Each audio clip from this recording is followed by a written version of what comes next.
नमस्कार, मैं NYU channel से राकेश शर्मा रोज की तरह एक नए मुद्दे को लेकर आपके सामने।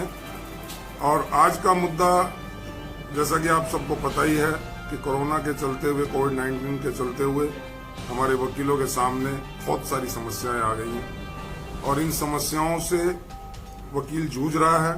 और वकील को, चाहे वो किसी भी लेवल पे है, उसे एक उम्मीद है अपनी बार काउंसिल ऑफ दिल्ली से। और इसीलिए आज हमारे साथ एक खास मेहमान अजेंद्र सांगवान जी, जो बीसीडी के बहुत ही जुझारू और बहुत ही, मैं कहूँगा, डायनेमिक के लीडर हैं। और इनके बारे में थोड़ा सा मैं ये भी बता दूं कि ये सबसे ज्यादा वोटों से पूरी दिल्ली में ये इस बार इलेक्शन जीत कर आए हैं। हम इनका स्वागत करते हैं। अजेंद्र सांगवान जी। अजेंद्र सांगवान जी, आप हमसे जुड़े, आपका धन्यवाद। मैं सीधा सीधा आपसे एक सवाल पूछना चाहता हूं। आप देख रहे हैं कि पिछले 4 महीने से वकील कम्युनिटी जो है बहुत बुरी तरह से प्रभावित हुई है इस कोविड-19 के चलते हुए। तो हर वकील, चाहे वो किसी भी स्तर का है, जूनियर है, सीनियर है, या हमारे भाई हैं, बहन हैं, जो भी इस फेटर्निटी से जुड़े हुए लोग हैं, उनकी एक उम्मीद है कि बीसीडी हमारे लिए कुछ करे। बीसीडी ने अभी पिछले कुछ दिनों में कुछ फाइनेंशियल हेल्प 5-5 हजार रुपए की कुछ वकीलों को दी, करीबन 16,000 वकीलों को दी। उसके लिए मैं आप लोगों का धन्यवाद कर रहा हूं। मैं जानना चाहता हूं कि और क्या क्या प्लान्स हैं आपके वकीलों के वेलफेयर के लिए, आप क्या करने जा रहे हैं? देखो, बीसीडी जो स्टैच्यूटरी बॉडी है, उसका उद्देश्य ही सिर्फ वेलफेयर है वकीलों का। और आज परिस्थिति ऐसी है कि हम ऐसी परिस्थिति में पहुंचे हैं जहां वकीलों के पास पैसे नहीं हैं, वकीलों के पास काम नहीं है। शुरू में हमने ये मुद्दा उठाया था कि भाई कोर्ट खुलने चाहिए, लेकिन अब परिस्थितियां देख के ऐसा लगता है, and I was the only leader जिसने कहा कि भाई वर्चुअल कोर्ट थोड़े दिन चलनी चाहिए। बाकी सब इसके खिलाफ थे कि नहीं, फिजिकल कोर्ट होनी चाहिए। परिस्थितियां आज ऐसी हैं कि वर्चुअल कोर्ट से ही हमें काम चलाना पड़ रहा है। लेकिन अब हाँ, बार काउंसिल के भी पास एक लिमिटेड फंड्स हैं, उसमें से हम 8-9 करोड़ रुपए यूज कर चुके हैं। मेजर जो जंक होता है फंड्स का, that is with advocate welfare fund committee. उसमें सरकार की तरफ से 2 मेंबर होते हैं और एडिशनल सॉलिसिटर जनरल चेयरमैन होते हैं, और हमारी तरफ से 2 मेंबर होते हैं। तो सबसे ज्यादा फंड उसी के पास है। फिर लाइब्रेरी फंड होता है। जब भी कोई एडवोकेट एनरोल होता है तो डिफरेंट फंड जाते हैं। ये बिल्डिंग फंड जाता है, ये लाइब्रेरी फंड होता है। जो हमारा जनरल फंड है वो लगभग 12, 13, 14 करोड़ के करीब था, जिसमें से हम लगभग 10 करोड़ रुपए, शायद 8.5-9 करोड़ रुपए यूज कर चुके हैं। अभी इंडिजेंट के पास है 7-8 करोड़ रुपए। तो हमारे पास भी फंड्स की एक लिमिटेशन है। अभी जैसे नहीं तो क्या सांगवान जी, क्या दूसरे जो फंड दूसरे हेड में पड़े हुए हैं, क्या बीसीडी ने ऐसे कोई प्रयास किए हैं, कोई लेटर लिखे हैं या कोई प्रपोजल ऐसा भेजा है कि उन फंड्स को डाइवर्ट कर दिया जाए? अपनी फ्रेटर्निटी से मिला है, लोग 5-5 हजार, 10-10 हजार रुपए हमारे बार काउंसिल से लेने में इंटरेस्टेड नहीं हैं। उनको थोड़ी सी संकोच होता है कि हम बार बार आपको कहें ये वो। तो एवरीबडी इज इंटरेस्टेड कि एक जंक टाइप 4-5 लाख रुपए उनको लोन मिल जाए। अभी रिसेंटली आपने देखा 90 लाख करोड़ रुपए का, इन्होंने 70 लाख करोड़ रुपए का पैकेज डिक्लेयर करा, and that is entirely loan. तो हमारी जैसी पढ़ी लिखी फ्रेटर्निटी को बिल्कुल नेगेट कर दिया। अभी हम कहते हैं बार काउंसिल की तरफ से कोशिश कर रहे हैं, बार काउंसिल ऑफ इंडिया के संपर्क में भी हम, बार काउंसिल ऑफ इंडिया ने चिट्ठी भी लिखी है प्रधानमंत्री जी को कि आपने इतना बड़ा पैकेज तो क्या लॉन्च कर दिया, लेकिन अधिवक्ताओं को तो बिल्कुल नेगेट कर दिया। और बड़ी आवाज होती थी कि भाई lawyers for Modi, Modi for lawyers, लेकिन लॉयर्स ने मोदी के लिए तो कर दिया, मोदी जी ने लॉयर्स के लिए तो कुछ करा ही नहीं। और आई शुड अपलॉड, चाहे उसमें कोर्ट को इंटरवीन करना पड़ा। मैं देखो किसी पार्टी का वक्ता नहीं हूं, लेकिन पहली बार होगा कि क्या कहता है, हर वकील दिल्ली में जो भी एनरोल है अभी, लेकिन दिल्ली में वोटर है 29,000 कुछ लोग हैं, उनमें सबका कहते हैं हेल्थ और लाइफ इंश्योरेंस हो जाएगा। और ये बहुत बहुत बड़ी बात होगी। और रही कि एनसीआर के जो लोग रह जाएंगे, मैं खुद एक दिल्ली का वोटर हूं, लेकिन मैंने उसको प्रोटेस्ट करने के लिए मैंने खुद ये स्कीम का नहीं लिया कि जब तक दिल्ली के एक अधिवक्ता जो दिल्ली बार काउंसिल से एनरोल रहे हैं उनको इस स्कीम का जब तक फायदा नहीं मिलेगा, मैं इस स्कीम का कोई कहते हैं ना इसमें अप्लाई करूंगा और ना ही इसको कभी यूज करूंगा। बिल्कुल ठीक। मैं सिर्फ ये जानना चाह रहा हूँ कि जो आपने अभी दूसरे फंड्स का जिक्र किया, क्या उन फंड्स को डाइवर्ट करने के लिए आपने दिल्ली गवर्नमेंट को या सेंट्रल गवर्नमेंट को बीसीडी ने भी लिखा है? देखो, उसके हमें किसी की भी जरूरत नहीं है। अगर हम 25 के 25 मेंबर इस नतीजे पर पहुंचे कि जी हमने फंड यूज कर रहे हैं माइनस एडवोकेट वेलफेयर फंड, तो लगभग फिर भी हमारे पास 40 करोड़ रुपए होगा, जिसमें से हम 10 करोड़ रुपए यूज कर चुके हैं। तो 30 करोड़। क्या इस बारे में कोई मीटिंग, आपकी बीसीडी की मीटिंग्स हुई इस बारे में? देखो, अभी कोई मीटिंग हुई नहीं इसके बारे में, और मुझे लगता भी नहीं कि कहता है ऐसा कुछ होगा कि सारे के सारे फंड्स, क्योंकि बहुत सारा हमारा एक कहता है फंड्स चाहिए होते हैं हमें, जो इंडिजेंट जो वकील हैं जिनकी डेथ हो चुकी है, जिनकी कहता है फैमिली की डेथ हो चुकी है, उनको बहुत सारा फंड्स मंथली जाता है, तो उसके लिए हमें पैसे चाहिए होते हैं, लाखों रुपए की सैलरी चाहिए होती है, तो अभी सारा फंड्स हम डाइवर्ट नहीं कर पाएंगे। मैं आपको रोक रहा हूँ, कुछ फंड्स तो ऐसे हैं जिनको पोस्टपोन किया जा सकता है, डिले किया जा सकता है उनको। मैंने आपको कहा कि this will be the last resort. हम कोशिश कर रहे हैं कि हमारी फ्रेटर्निटी को बहुत ही कम इंटरेस्ट पे कुछ पैसे, कुछ 2-3 लाख रुपए, 5 लाख रुपए तक हर वकील को मिल जाए, ताकि उनका कुछ उस पैसे से काम भी आए। 5-10 हजार रुपए से बार काउंसिल खाली हो जाएगी, लेकिन 5-10 हजार रुपए किसी वकील के काम भी नहीं आएंगे, और बार काउंसिल भी बैंक बिल्कुल खत्म।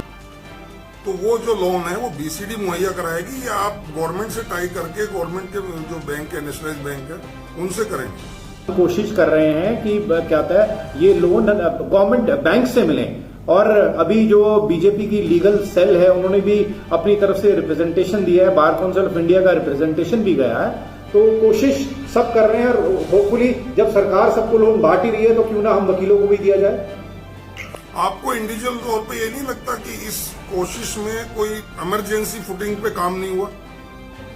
देखो, मैं इसका उत्तर देना चाहूंगा, नोबडी एंटिसिपेटेड कि इतना लंबा चलेगा, नोबडी एंटिसिपेटेड, और ये और लंबा चलने वाला है। मेरे हिसाब से तो सितंबर अक्टूबर तक पक्का जाने वाला है। मैं वही कह रहा हूं सांगवान जी, क्या ये जो प्रोसेस स्टार्ट किया कि हमें लोन सैंक्शन हो, लोन का एक पॉलिसी बन जाए, उस पॉलिसी बनने के लिए आपने बताया कि बीसीआई ने को लिखा, आपने बीसीआई को लिखा, ये जो एक सिंपल सा एक प्रोसेस है, ये प्रोसेस एक नॉर्मल प्रोसेस है। मैं ये जानना चाहता हूं कि जैसे ये इमरजेंसी पोजीशन बन गई है, इमरजेंसी सिचुएशन क्रिएट हो गई है, क्या इस इमरजेंसी सिचुएशन में 25 के 25 मेंबर एकजुट होकर के इसको दबाव बना के इमरजेंसी लेवल पे इसको नहीं ले सकते? तो दबाव तो हमने सरकार पे बहुत पहले भी बनाया था, जब ये कोई जवाब आया? कोई जवाब आया सरकार का? नहीं, मैं इस मुद्दे पे नहीं बोल रहा। मैंने कहा सरकार पे हमने बहुत दबाव बनाया था, तब जाके दिल्ली बार काउंसिल की अब ये जो वेलफेयर स्कीम लॉन्च होगी इंश्योरेंस की, वो भी कोर्ट के थ्रू हुई है।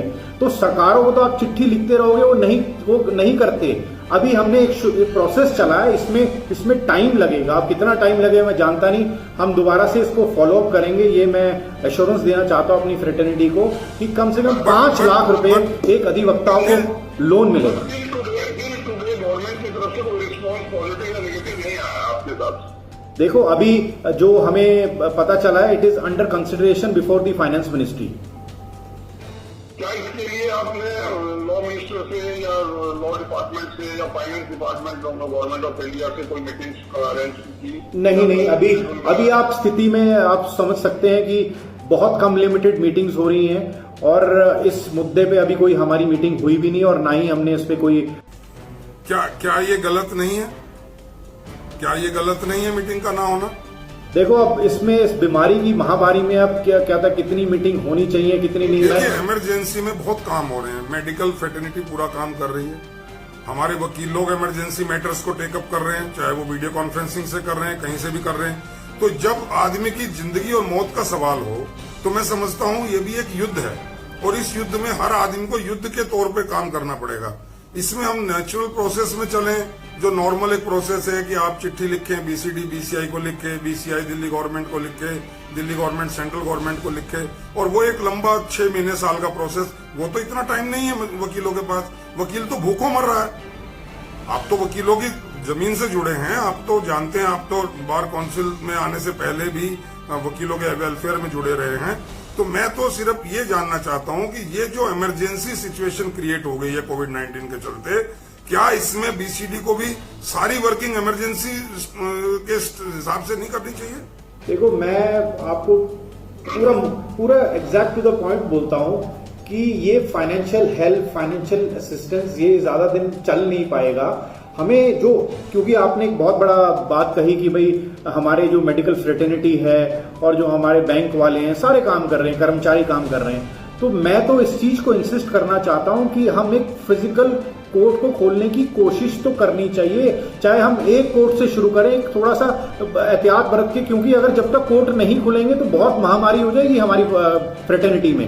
मैं तो चलिए मैं यहीं आता हूं। सांगवान जी, कोर्ट खुलेंगे, आज नहीं खुलेंगे, 15 को खुलेंगे या 30 को खुलेंगे या अगस्त में खुलेंगे, जब भी सिचुएशन कंट्रोल में होगी खुलेंगे। लेकिन मैं जानना ये चाहता हूं, क्या बीसीडी ने कोई रोड मैप तैयार किया है?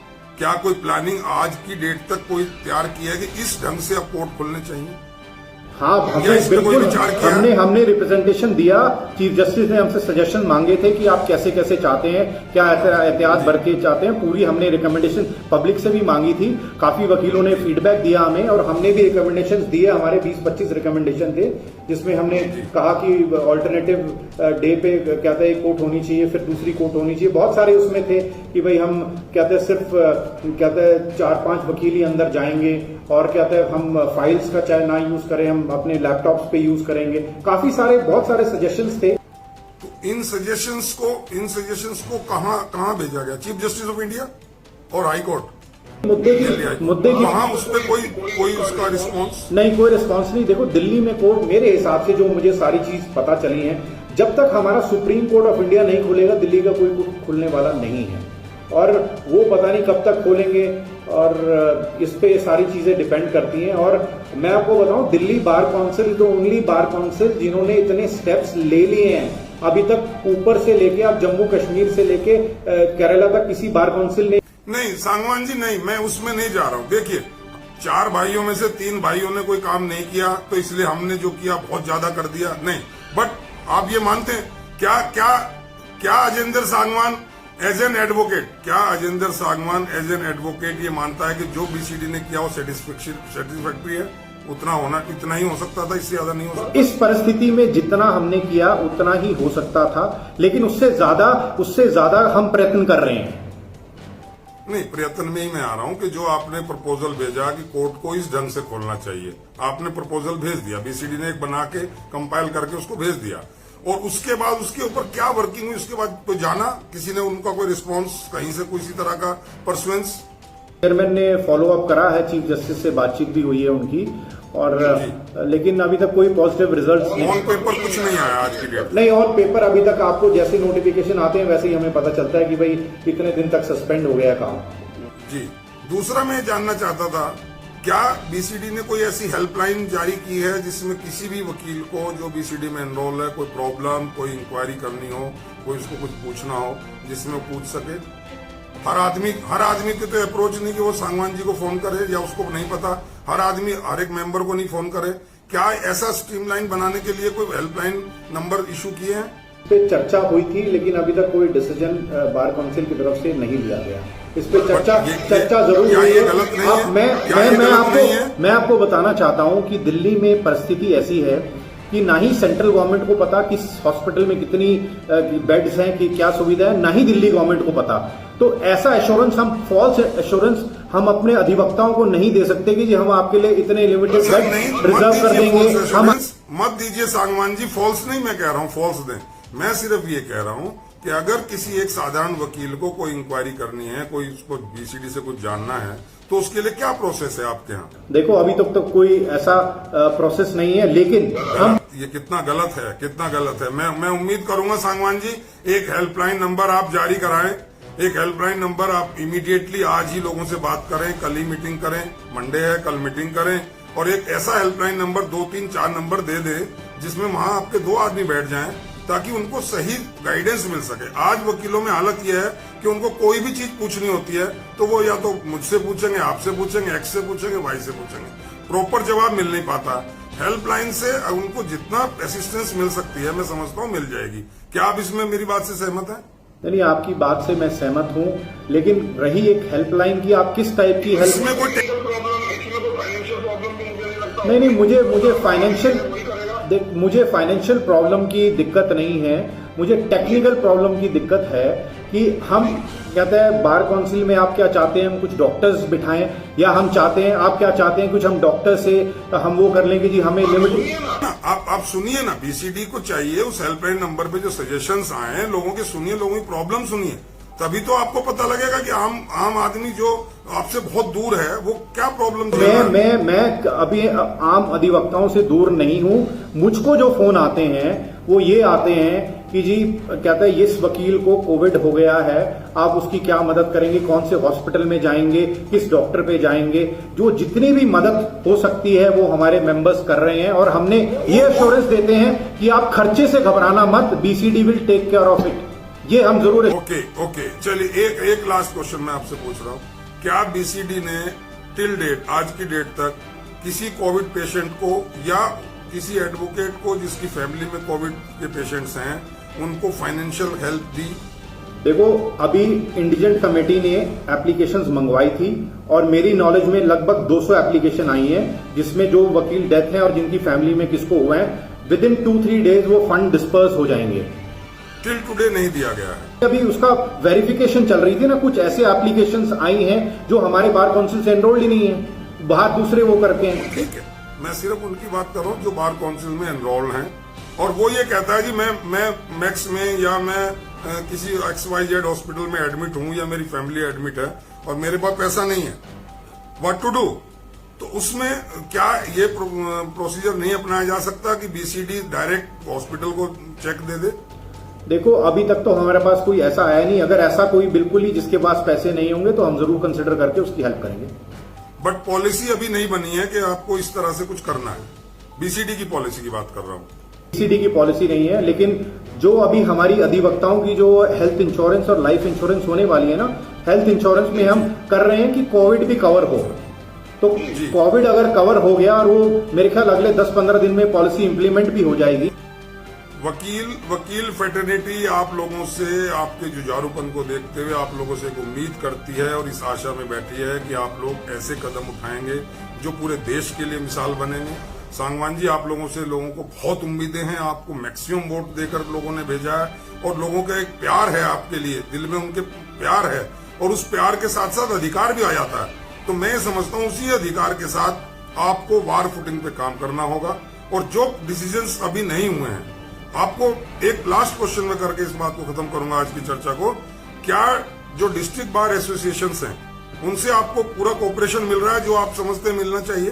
बिल्कुल सारी बार एसोसिएशंस बिल्कुल साथ में खड़ी हैं हमारे साथ, और जो भी अगर हम में कुछ कमी रही है काम करने में, क्योंकि बहुत बार एसोसिएशन ने घर घर जाके राशन भी बांटा है। अभी क्या था, हमने 5,000 रुपए दिए थे क्योंकि बहुत ज्यादा हमारे पास जने थे, और रोहिणी बार ने और अच्छा काम करा, उन्होंने तो 8,000 रुपए तक बांटे। चाहे उनके मेंबर थोड़े कम थे, 2-2.5 हजार ही हैं हमारे। तो आपको लगता है कि जो 25 मेंबर्स हैं उनमें आपस में कोई तारतम्य में कमी हो, कम्युनिकेशन? नहीं, देखो हम 25 के